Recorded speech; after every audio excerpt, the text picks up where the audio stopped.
If there's one thing I'm really good at, it's helping brands stop bleeding money on meta ads and start scaling profitably. So I've been deep in this game for over a decade, and in that time I've audited hundreds of ad accounts spending millions collectively, and I've seen the same mistakes over and over again. I'm talking about $200,000 being flushed down the drain in testing campaigns, limited ad creative, turning off ads. We're talking about simple settings. Now, what I'm giving you today is not theory.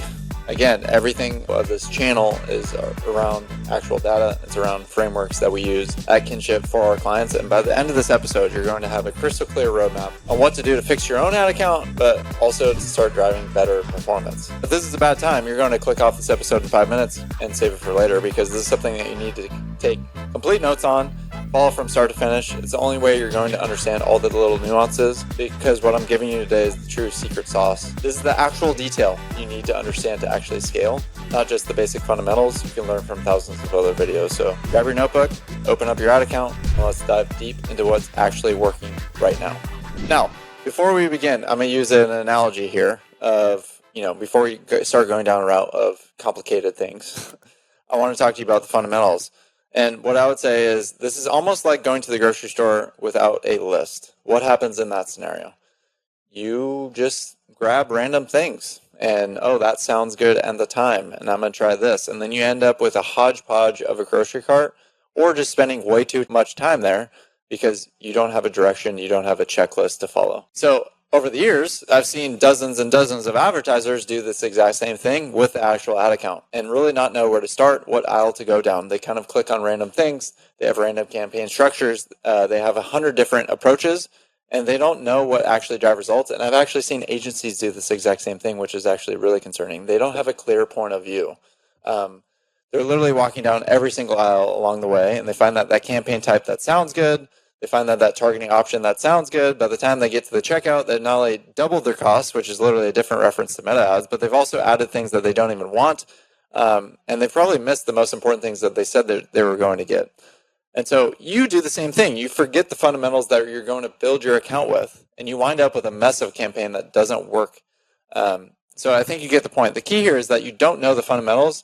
If you don't know the fundamentals, you're going to miss a whole lot. You're going to waste a ton of spend on things that don't really matter.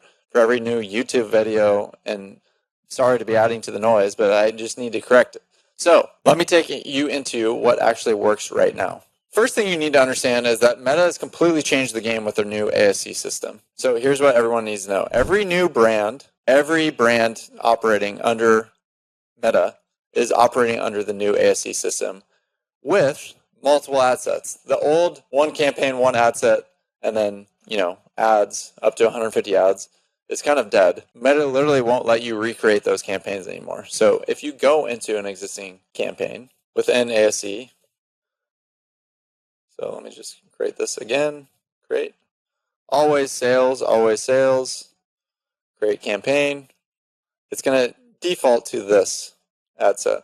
But now you can quickly duplicate that, and you're getting another ad set. Keep going here. And you have multiple ad sets now within a campaign. So if you have ASC campaigns that are under the old model, and you try to remake that campaign, they will not allow you to do that anymore. So it's basically Meta's telling you that the old system is done. They're forcing everyone to use multiple ad sets within the ASC campaigns. And this is what we used to do all the time with multiple campaigns, with multiple ad sets, which they pulled this back, and then they're now introducing it. So before you start going down a worry train, there's no real difference between ASC and manual campaigns anymore. They're functionally the same thing. Meta essentially took the Meta system that powered ASC and made it the default system for everything. One of the first things that you should be aware of when you're creating this campaign, and I'm just going to go down here, you want campaign budget always to be the thing that automatically distributes your budget to the best opportunities across your campaign, also known as Advantage Plus Campaign Budget, or CBO. I am going to be changing the bid strategy here. We'll come back to this, to cost per result goal. And there's also all the other bid caps or ROAS goal or cost controls in here. But one thing that you need to do is change your existing customers and define that. But then also within the ad sets themselves, you need to put this into the actual audience. And put the actual custom audience into it. So first define it, and then you actually need to add the custom audience exclusion. I'm starting there is because most people way overspend on existing customers without even knowing it. I can't tell you how many ad accounts I audit where they think they're excluding existing customers because they set up the definition. But when I look at the audience breakdown, they're spending 35% of their budget on existing customers, for example. So the definition and the actual exclusions have to match, or you're going to see spend going to people you don't want to target. Now, before we start getting into campaigns, what I want to do is actually, this is the way to set up your columns. To save you the drudgery of seeing me set the columns, I actually just paused this video and redid it so that you can see. What you see here is basically the way that Kynship does it. This is a very simple breakdown. Sometimes we have other things like frequency or reach in here. I would actually suggest that you actually look at those. And sometimes you can look at click-through rate, you can look at your impressions, you can look at some other things that are, I would say, very, very secondary. People get very concerned around CPMs. That's the beauty of cost controls, that we don't have to worry about CPMs because everything's oriented around CPA. So what we want to do is just campaign. We want to see delivery. We don't want actions in here. Bid strategy, the budget, amount spent right under the budget, attribution setting, link ad settings, purchase ROAS, cost per purchase. Now what we also want is AOV at the end. So we save that. Now we're looking at, some campaigns. This would never say highest volume. It's always going to be cost per result goal. But this gives us clear view when we come into the columns here. Forget everything you've heard about complex ad account structures with dozens of campaign types and testing, scaling, all these different things. Here's what you actually need to do is one campaign per product or offer. That's it. Why? Because it's simpler for organization, it reduces errors, and most importantly, cost controls work on predictable AOV. So when you have multiple products with different margins, different price points in the same campaign, what is Meta going to do? It's going to drive spend towards the lowest AOV options because that's easier to sell, and ultimately you're going to lose money on those. So within each campaign, every campaign is driven towards a specific product or SKU. Let's say you have 4 SKUs. Each SKU would have its own campaign. Now, you can have, like I said, you have multiple ad sets in that campaign, which typically max out around 20 ad sets per campaign. So beyond that, spend gets too diluted and you don't get the volume needed for optimization. So each ad set can hold 50 ads maximum. That's a hard limit from Meta. When you hit 50, you create a new ad set. And here's the key. You want to maximize that ad set capacity before creating new ones, because every ad set that's active needs to get enough spend to optimize properly. Now, one tool that's been an absolute game changer is a tool called Kitchen that automates the creative upload process. This has eliminated so many human errors that used to plague our ad account management. You can upload your naming conventions to work properly, all that stuff. So once creative is uploaded, we give every new piece of creative at least 7 days, ideally 14 days, to generate ad spend and get data before making any changes. And here's what most people don't know, and I've talked about this in previous videos, is that Meta really emphasizes creative diversity. If up to 70% of the video or image is the same, or Meta deems it as that, they're going to treat it as one asset. So you really need diversity as much as possible before you're uploading ad creative into the ad account. So let's get back into, let's pop this up, edit. You have this new campaign budget. We're running this on cost per result goal. Everything is going to be defined on the cost per result goal based on, and that's defined in the ad set level. We're going to get our existing customers. That is defined as our Shopify upload, our Klaviyo upload, and our last 180-day purchasers. Again, already mentioned you need to define that and also implement that into each ad set.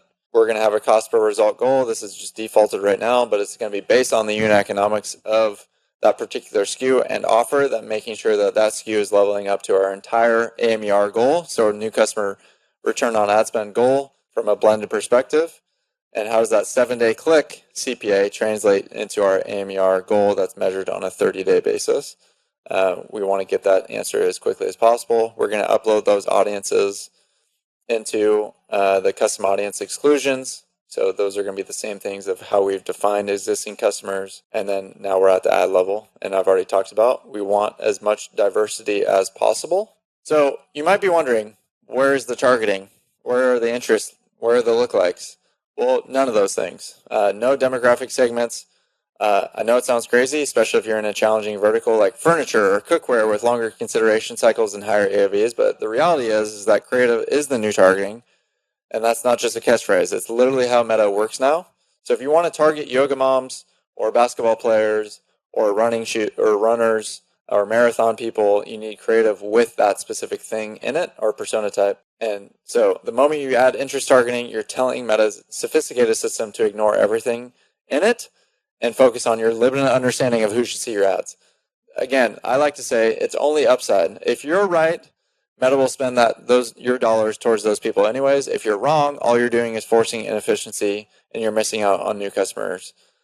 So you want to trust the system, run broad, let your creative do the targeting. And then obviously, a huge part of this is the cost control strategy. So never use lowest cost bidding. It literally removes your ability to control efficiency, and efficiency is everything in today's competitive landscape. So 100% of our accounts are run on manual bids.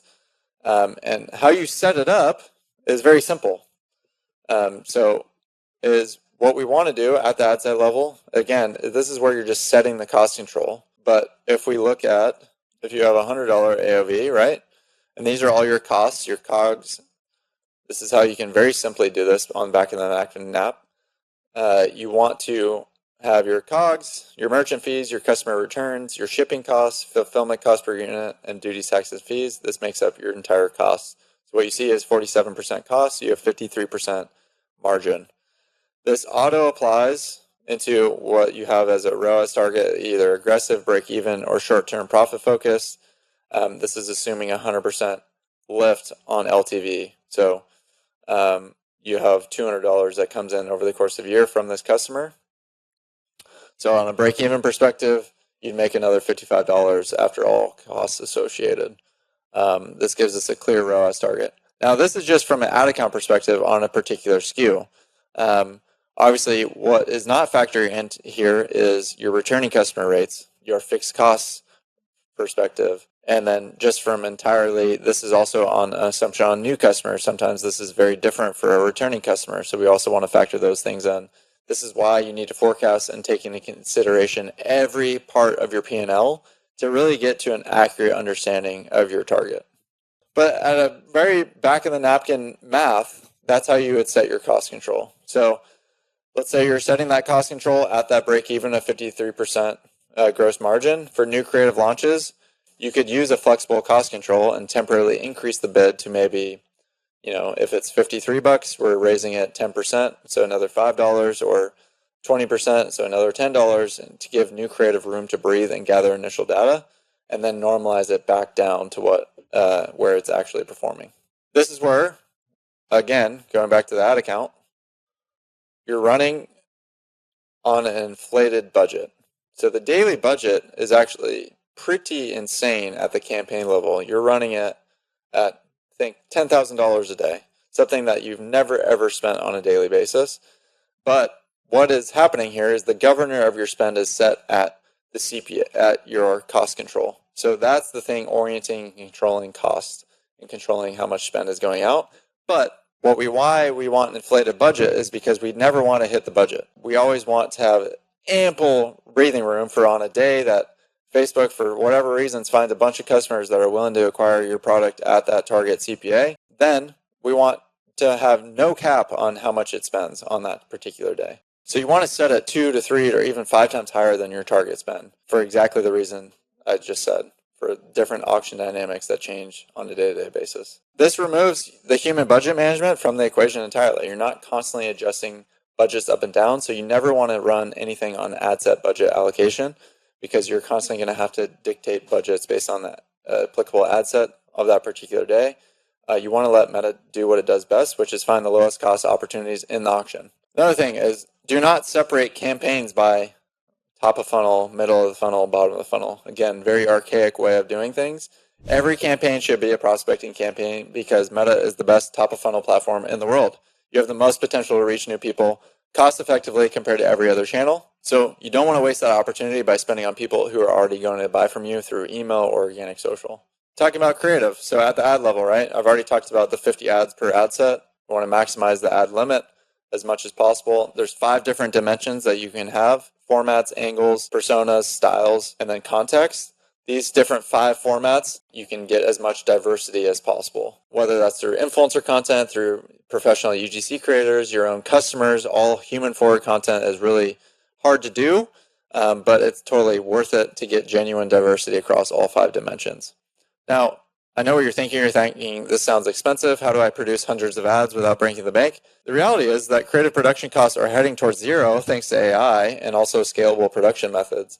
So I already brought it up, right? Influencer seeding is one of our go-to strategies. The cost is literally just your product plus time. So sending your product to micro-influencers in exchange for content rights, you'll get authentic creative. UGC creators, still very cost-effective. A good UGC creator can produce 10 to 20 pieces of content for a few $100s. And then AI tools are getting better every day. They're not perfect, obviously, but they're already useful for static images and will be viable for video soon. So you want to avoid expensive studio shoots. Obviously, you need your product photography and it needs to look good. But again, AI is making that very, very cost effective. But oftentimes, the beauty of cost controls and creative volume is that you can free yourself from creative analysis and launch it, because oftentimes what we see is the content that performs the best is going to look native and authentic and not overly produced. Now, when we refresh creatives, so you launch 100 ads, right? How much time should you give it before you change anything? I would say every 7 to 10 days, you should be looking at performance, identify any ad sets that aren't getting spent against your cost control, and then remove the bottom spenders and replace them with the same number of new diverse creatives. And ideally, you're preserving the ad set's optimization history while giving you meta fresh creative to work with. So I would never delete the ad itself, just refresh the creative within it. And here's something critical. Don't split creative by audience. Keep all your creative in the same ad set regardless of which persona it's aimed at. Again, as long as it's under that same campaign of the relevant SKU. Don't want different SKUs in the different ad sets under that same campaign. Everything campaign is funneled by SKU or offer. But don't start separating ad sets by creative type, like UGC, static, etc. Meta's algorithm is going to be better at figuring out which creative resonates with which audience. So the moment you start splitting creatives into separate ad sets based on who you think they're for or what type, just so you can better monitor, you're shrinking the signal pool and slowing down learning, and you're risking under delivery. Again, the core philosophy that you need to understand is that Meta's machine learning system is drastically better at budget decisions, creative decisions than any human. Is it perfect? No. But is it better than you? Yes. And your job is to set the right financial guardrails in place and let the machine do its thing. Meta has an incentive to drive up your spend volume with no visibility into what's beneficial for your business, but they've created cost controls specifically to offset that risk. And the algorithm wants to spend more money with you, but only you know what constitutes a financially beneficial return for your business, and cost controls bridge that gap. So instead of managing 20 different daily budgets across multiple ad sets, you set one cost control that covers everything and let Meta allocate budget to the opportunities that can hit that target. So that's what I mean by campaign budget optimization, or CBO. ACO handles that distribution automatically. It's going to move money towards the ad sets and creatives that can deliver results at your target cost. And quite frankly, humans are terrible at managing lots of budgets. We have bias, we make emotional decisions, we miss opportunities, and the algorithm doesn't have those limitations. So I see ad accounts all the time where someone is manually adjusting 15 different daily budgets based on yesterday's performance, and they're constantly turning ads on and off, trying to optimize the account, and all they're doing is resetting optimization over and over again. So set your guardrails, inflate your budgets, and let Meta do what it does best. All right, let's wrap this up with exactly what you need to do to fix your account. Here's the priority order. First, you need to audit your current campaigns for these critical mistakes. Turn off any dedicated testing campaigns, check for ads that have been turned off without good reason, remove any interest or lookalike targeting, and then switch attribution reporting to 7-day click only. Second, implement hard customer exclusions. So the pixel purchasers, the Shopify and Klaviyo subscribers, and make sure your definitions match your actual exclusions. Third, obviously switch to manual bidding. Calculate your contribution margin per SKU. Set the cost caps based on that contribution margin, and then inflate your daily budgets. And then fourth, consolidate to a campaign per SKU structure. Separate different products and offers. Make sure each campaign has predictable AOV, and use multiple ad sets within campaigns instead of multiple campaigns. And then fifth, scale your creative volume, baby. Work towards 50 creatives per ad set. Building diversity, setting up production pipelines for consistent creative flow. And then sixth, establish refresh cycles. So audit non-spending ad sets every 7 to 10 days and then replace those suckers with new creative. And then the mindset shift you need to make is really around Meta's algorithm is better at optimization than you are. And your job is not to outsmart the system. It's to set the guardrails and to get better at creative and offers and really making sure that the targets are set and leveling up to your top line and bottom line goals. And this is how the system works in 2025. I know it's not easy. If it was easy, everyone would be crushing it with meta ads and my job wouldn't exist. But if you implement even half of what we've covered today, you're going to see dramatic improvements in your account performance immediately.